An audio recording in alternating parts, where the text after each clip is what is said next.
warahmatullahi wabarakatuh.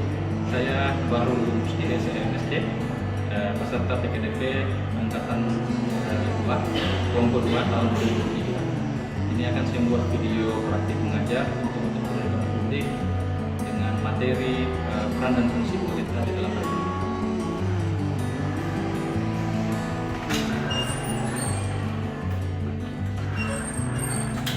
Assalamualaikum warahmatullahi wabarakatuh.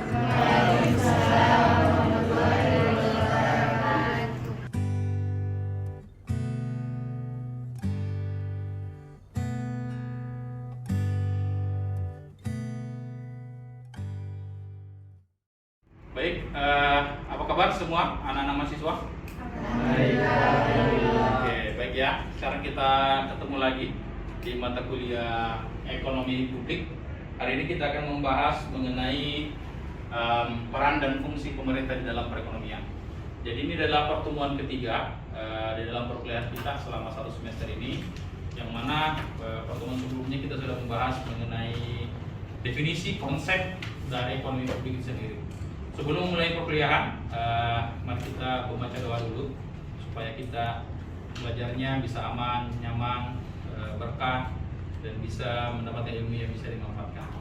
Berdoa, dimulai.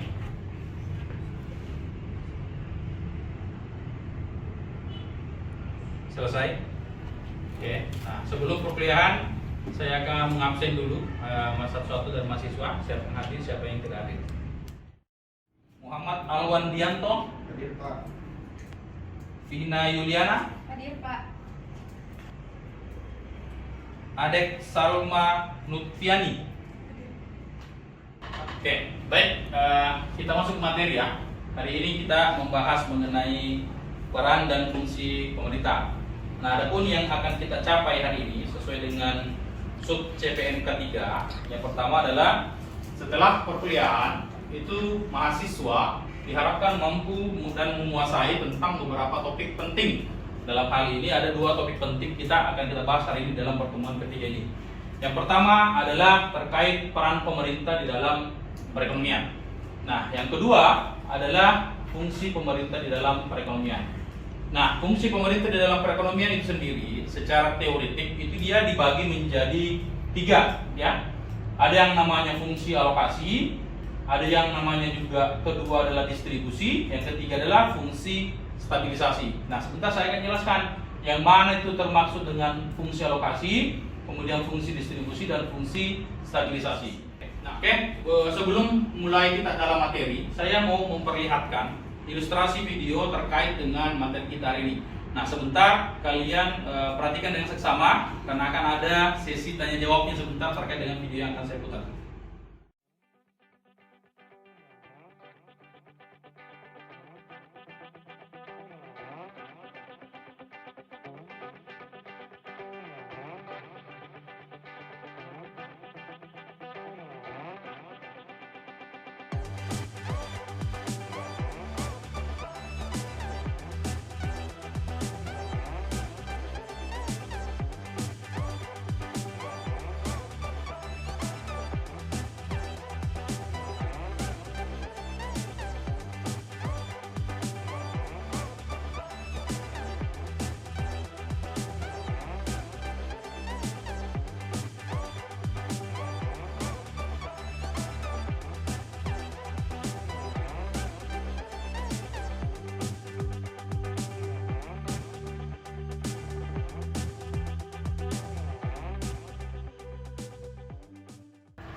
Oke, berdasarkan tadi ilustrasi video yang kita tonton bersama-sama, saya mau bertanya, mencari tahu apakah kalian paham atau memperhatikan dengan baik tadi videonya. Oke, saya tanya ya, silakan Anda. Setelah memperhatikan video yang Bapak putar tadi, adapun fungsi alokasi berkaitan dengan air tadi, yaitu dengan adanya peran pemerintah di sini, maka alokasi sumber daya yang tadinya terdapat surplus dan defisit, maka peran pemerintah dalam fungsinya mengalokasikan sumber daya air ini bisa merata ke seluruh masyarakat. Yang kedua yaitu distribusi. Peran pemerintah distribusi di sini yaitu bagaimana menerapkan kebijakan agar air yang tadinya dikuasai oleh pihak surplus atau dapat dinikmati oleh pihak surplus dapat juga dinikmati oleh pihak defisit, sehingga secara tidak langsung pemerintah juga memainkan perannya di sini, yaitu fungsi stabilisasi agar ada sifat kontinu di dalam pemanfaatan air tersebut. Oke, terima kasih atas jawabannya.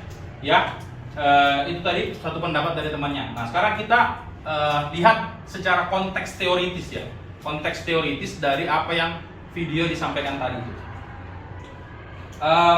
Secara teori sebenarnya kalau kita bicara mengenai peran pemerintah di dalam perekonomian, maka di situ dikatakan bahwa peran pemerintah itu dalam perekonomian itu sangat penting dan juga bervariasi tergantung pada sistem ekonomi yang dianut oleh negara yang bersangkutan. Oke. Nah, dalam teori ekonomi, sistem ekonomi itu atau ideologi ekonomi itu terbagi menjadi 3 kelompok besar. Kelompok yang pertama itu adalah kelompok yang mengatakan ideologinya sebagai ideologi kapitalisme atau ideologi liberal. Yang mana itu ideologi ekonomi yang sifatnya kapitalisme atau liberal. Ideologi kapitalisme atau liberal yang berkaitan dengan peran pemerintah dalam perekonomian itu lebih kepada bagaimana perekonomian itu diatur oleh sistem pasar, sehingga peran pemerintah di dalam perekonomian itu tidak terlalu banyak. Bahkan secara ekstrim orang-orang kapitalisme dan liberal tersebut mengatakan bahwa di dalam struktur perekonomian itu peran pemerintah tidak boleh ada. Ya, itu menurut aliran kapitalisme. Sedangkan yang kedua adalah aliran sosialisme. Aliran sosialisme itu bersebelahan atau berseberangan dengan pahamnya kapitalisme. Dia mengatakan bahwa di dalam pengaturan pasar, dalam struktur pasar itu, peran pemerintah justru harus besar. Tidak boleh diserahkan kepada mekanisme pasar sendiri. Nah, dengan demikian maka di dalam sosialisme ini peran pemerintah itu besar sekali, mutlak. Dia yang menentukan siapa yang berhak memproduksi A, siapa yang berhak memproduksi barang B, siapa yang berhak mengatur distribusi barang C, dan seterusnya. Nah, itu dia 2. Yang terakhir adalah ideologi ekonomi yang sifatnya campuran atau mix. Campuran berarti artinya apa? Berarti ada bagian dari sistem ideologi kapitalisme yang dicampurkan dengan ideologi dari sosialisme. Jadi dia tidak mutlak berdiri sendiri. Oke? Nah, supaya kita lebih paham lagi yang mana dimaksud dengan ideologi ekonomi tersebut, maka saya sarankan kalian mahasiswa untuk membaca artikel atau suplemen yang sudah saya siapkan di sini. Silakan di-download, nanti materinya saya sharekan juga kepada kalian. Materinya itu seperti ini. Yang ini ya. Itu berkaitan dengan perspektif ideologi tentang ekonomi yang ditulis oleh Rabiatul Adawiyah. Nah, di dalam artikel ini dibahas beberapa ideologi ekonomi yang kemudian relevan dengan apa yang terjadi atau apa yang sesuai dengan kondisi-kondisi terkini. Jadi di sini ya, di sini ada artikelnya di sini. Nah, nanti kalian bisa baca, nanti saya share juga untuk dijadikan sebagai bahan referensi untuk kalian baca terkait dengan ideologi ekonomi. Selanjutnya itu berkaitan dengan fungsi pemerintah di dalam perekonomian. Nah, di awal tadi saya mengatakan bahwa fungsi pemerintah di dalam perekonomian itu ada 3, yaitu fungsi alokasi, fungsi distribusi, dan fungsi stabilisasi. Nah, apa itu fungsi alokasi? Fungsi alokasi itu berkaitan dengan bagaimana pemerintah menyediakan barang-barang publik. Oke, ada yang tahu barang publik itu apa saja? Saya, Pak. Oke, silakan. Kalau barang publik itu contohnya Pak seperti jalanan, jembatan, sekolah, dan lain-lain, Pak. Oke. Gitu ya, itu tadi barang-barang publik. Sudah benar apa dikatakan oleh temannya. Jadi yang dimaksud dengan barang-barang publik itu adalah secara prinsip adalah barang-barang yang kemudian disediakan oleh pemerintah sebagai fasilitas kepada masyarakatnya. Nah, itu yang berkaitan dengan fungsi alokasi. Sedangkan fungsi distribusi itu lebih berkaitan pada bagaimana pemerintah mengatur distribusi pendapatan. Nah, mengatur distribusi pendapatan oleh pemerintah itu digunakan 2 instrumen utama, yaitu subsidi dan pajak. Oke. Yang terakhir berkaitan dengan fungsi pemerintah dalam perekonomian itu adalah fungsi stabilisasi. Nah, fungsi stabilisasi ini lebih kepada bagaimana pemerintah itu dia menjaga kestabilan ekonomi dengan melalui kebijakan-kebijakan ekonominya. Kita paham bahwa kebijakan ekonomi pemerintah itu ada 2, yaitu kebijakan moneter dan kebijakan fiskal. Oke. Nah, selanjutnya saya minta kita membentuk kelompok untuk berdiskusi ya terkait dengan materi kita hari ini. Nanti ada materinya, bahannya yang akan saya berikan untuk sebagai bahan ininya, diskusi kelompoknya. Jadi ini adalah buku mengenai kebijakan fiskal dan moneter dari Iwayan Sudirman. Nah, jadi sekarang silahkan kalian membentuk 6 kelompok, 6 orang. 6 kelompok yang isinya anggotanya ada 5 orang untuk kita melakukan diskusi. Ya, silakan.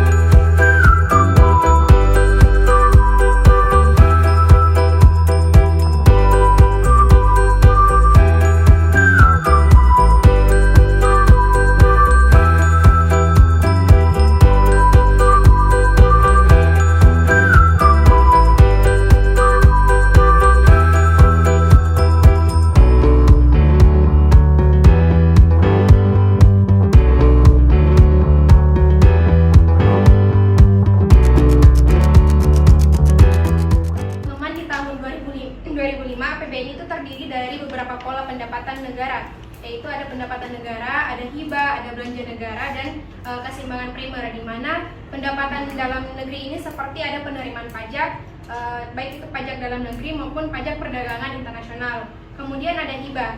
Hibah di sini merupakan belanja negara yang dapat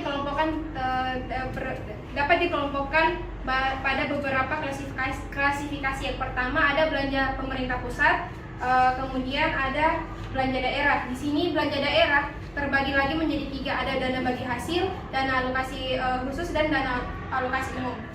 Berdasarkan hasil diskusi kami, maka kami dapat memaparkan bahwa dengan kondisi nilai tukar rupiah terhadap dolar Amerika masih lemah dan laju inflasi cenderung meningkat, maka kebijakan ekonomi makro dalam tahun 2001 diarahkan pada 2 pokok, yaitu meningkatkan stabilitas ekonomi terutama untuk mengurangi tekanan inflasi dan melemahnya nilai tukar rupiah terhadap mata uang asing, atau dalam hal ini mata uang negara Indonesia terdepresiasi. Yang kedua yaitu memelihara ketahanan fiskal melalui penyesuaian APBN 2021, karena penyesuaian ini sangat penting untuk mewujudkan kepastian pembiayaan bagi pengeluaran negara.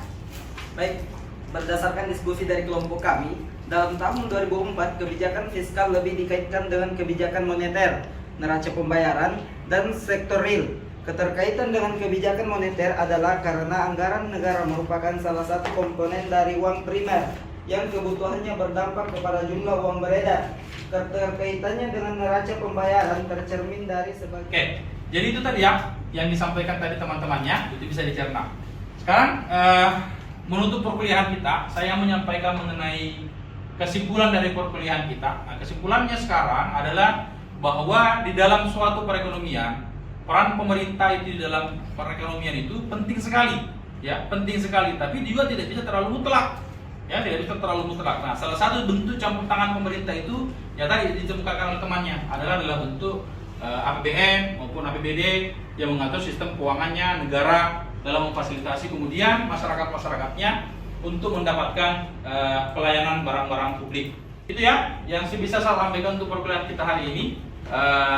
Terima kasih atas partisipasinya. Kelasnya ini sangat hidup. Kita beri aplaus dulu untuk kelas kali ini. Oke, saya kira itu saya cukup sekian. Wabillahi taufiq wal hidayah. Sampai ketemu di pertemuan selanjutnya. Assalamualaikum warahmatullahi wabarakatuh. Waalaikumsalam warahmatullahi wabarakatuh.